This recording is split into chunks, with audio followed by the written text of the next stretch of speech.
I am excited to receive the RGC Senior Research Fellow Award and frankly not totally surprised at the outcome, even though this was the first time I was nominated. I have been working in Hong Kong for 27 years now, thus I am familiar with the research environment in Hong Kong, including what SRFS is looking for.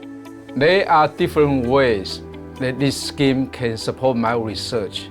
First, it gives me more time to focus on a research topic. Research is a long pursuing process and sometimes painstaking, which requires time and focus. This is especially important for fundamental research in the region. The 5-year project certainly provides a stable environment, saving my worry about the continuation of basic research. My research focuses on microplastics in the environment.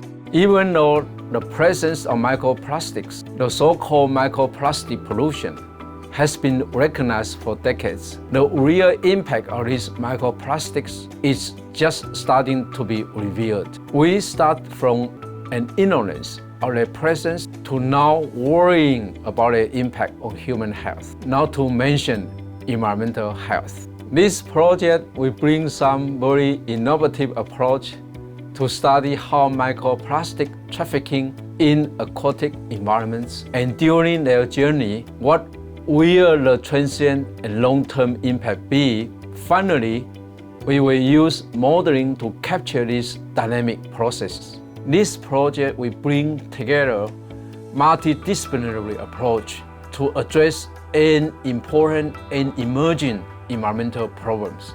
I hope to train my students in 2 aspects. The first is to think of the environment as a dynamic system instead of an equilibrium system.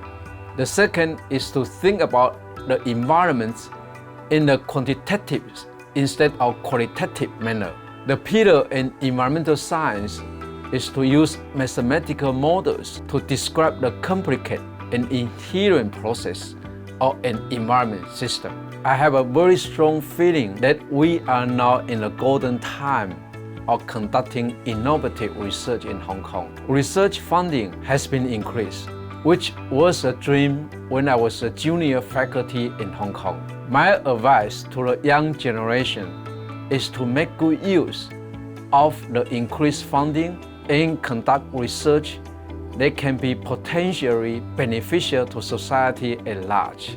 A senior researcher should be a role model who shows passion and maintains enthusiasm towards research. At the end, people will judge you based on your passion for research, not necessarily on your publication, citation, H-index, or all those metric systems. In other words, the most important factor to influence the young researcher is the academic spirit and engagement. The keys to success are engagement, patience, and perseverance. Research can be a very boring and tiring process. It's a daily activity. Working in a hard area usually may not work. A strong involvement and participation with graduate students and postdoctoral researchers are important for the success of PI laboratories.